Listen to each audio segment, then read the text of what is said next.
just wanted to share that photo of me and Charles Stanley. Um, that was like back in 1994, I believe. I was in Atlanta for the Super Bowl, and it was Dallas Cowboys and Buffalo.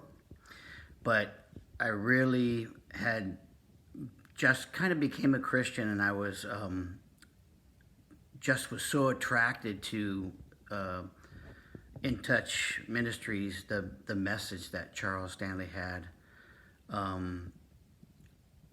Just becoming a new Christian, and it always made it seem so understandable, so easy to know about God, and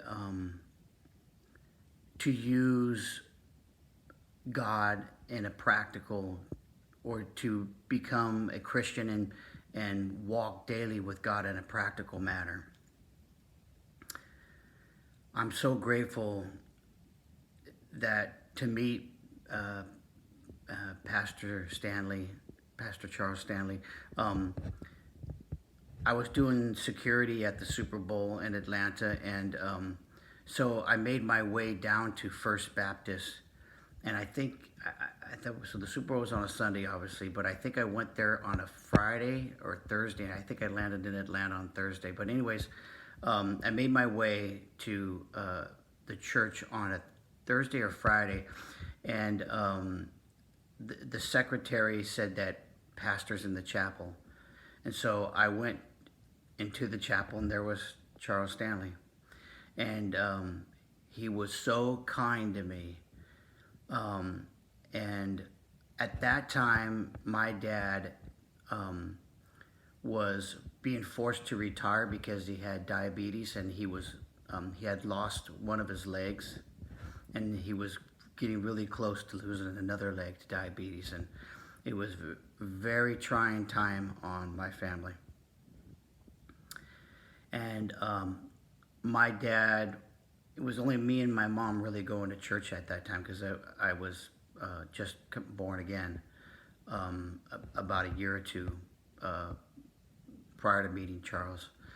And so my mom and me were going to a small church, but I was praying for my dad's salvation. I was praying for my dad's health. And just Charles Stanley taking the time to pray for my dad.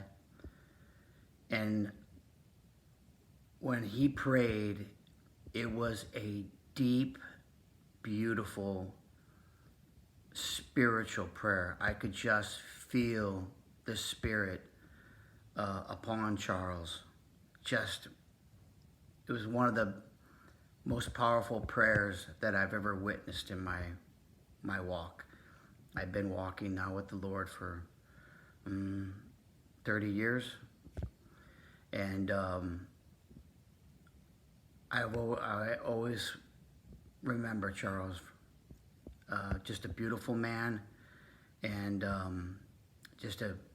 there's only certain amount of people, men or women, who walk the walk, talk the talk, but walk the walk with God. And I believe Charles was definitely one of those, and I'm just so grateful for just a very small opportunity to get to meet him, but more and more just to see his never failed. Every Sunday, the message was always by the Holy Spirit touching Charles. And it's just so powerful. And this day and age is getting more and more difficult. The world is getting more and more complex, more and more faster, more and more confusing. But I know Charles's messages are going to continue on by the Holy Spirit, of course. So, thank you. Thank you, Charles.